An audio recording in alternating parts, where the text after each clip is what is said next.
श्री शिवाय नमस्तुभ्यम. नमस्कार. रुद्र ज्योतिष चॅनलवर मी पार्थेश देवेंद्र नामजोशी आपल्या सर्वांचे सहर्ष स्वागत करीत आहे. जर तुम्ही या चॅनलवरती नवीन असाल तर व्हिडिओजना लाईक करा, चॅनल सबस्क्राईब करा आणि बेल आयकॉनवरील बटन दाबा. बेल आयकॉनवर बटन दाबल्याने येणाऱ्या नवीन व्हिडिओंविषयी आपल्याला माहिती मिळू शकेल आणि आपले ज्ञानवर्धन होईल. पत्रिकेमध्ये ज्याप्रमाणे रवी ग्रह बलवान असेल तर व्यक्तीला प्रतिष्ठा मिळते आणि गुरु ग्रह जर बलवान असेल तर व्यक्ती ज्ञानाने अतिशय संपन्न असते आणि गुरु हा ग्रहांमध्ये मंत्री ग्रह आहे, तो देवमंत्री आहे.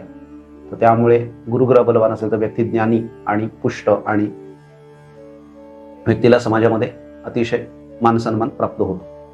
तर आपण पामेस्ट्रीमध्ये विचार करणार आहोत की गुरुपर्वतावरती कोणते चिन्ह असल्यास व्यक्तीला प्रतिष्ठा प्राप्त होऊ शकते, मानसन्मान प्राप्त होऊ शकतो.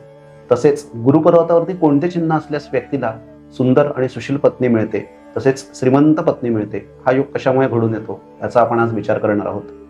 पुरुषांच्या बाबतीमध्ये पुरुषांनी उजवा हात बघावा, स्त्रियांनी डावा हात बघावा. स्त्रियांनी डावा हात बघताना त्या ठिकाणी गुरुपर्वताचा म्हणजे या भागाचा विचार करावा.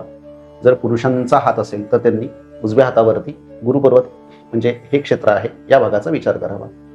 जर गुरुपर्वतावरती संपूर्ण पाम म्हणजे संपूर्ण हातावरती कुठेही जर क्रॉसचे चिन्ह असेल तर ते अशुभ सांगितलेले आहे. सूर्यपर्वतावरती क्रॉस असेल तर व्यक्तीच्या वडिलांच्या बाबतीत दुर्घटना घडू शकते, अथवा सूर्यपर्वतावरती इथे जर क्रॉस असेल तर व्यक्तीला बदनामीला सामोरे जावे लागू शकते. शनी असेल आणि शनी पर्वतावरती जर क्रॉस असेल तर व्यक्तीला बंधन योगाची निर्मिती होते. जर फक्त आणि फक्त गुरुपर्वतावरती क्रॉस असेल गुरुपर्वतावरती तर हे अतिशय शुभ लक्षण आहे. व्यक्ती अतिशय धार्मिक, समाजात प्रिय आणि गुरुपर्वतावरती क्रॉस असल्यानंतर व्यक्तीला गुरुकृपा प्राप्त होऊन सुंदर सुशील पत्नी प्राप्त होते आणि अतिशय समृद्ध आणि श्रीमंत पत्नी प्राप्त होते. जर गुरुपर्वतावरती क्रॉस असेल तर, जर गुरुपर्वतावरती चौकोन असेल तर व्यक्तीला उत्तम प्रॉपर्टी, अतिशय उत्तम घर आणि व्यक्तीला धार्मिक क्षेत्रामध्ये अतिशय उंची जीवन प्राप्त होतो. जर गुरुपर्वतावरती चौकोन तयार होत असेल तर स्त्रियांनी तोच योग फक्त डाव्या हातावरती पाहावा. श्री शिवाय नमस्तुभ्यम.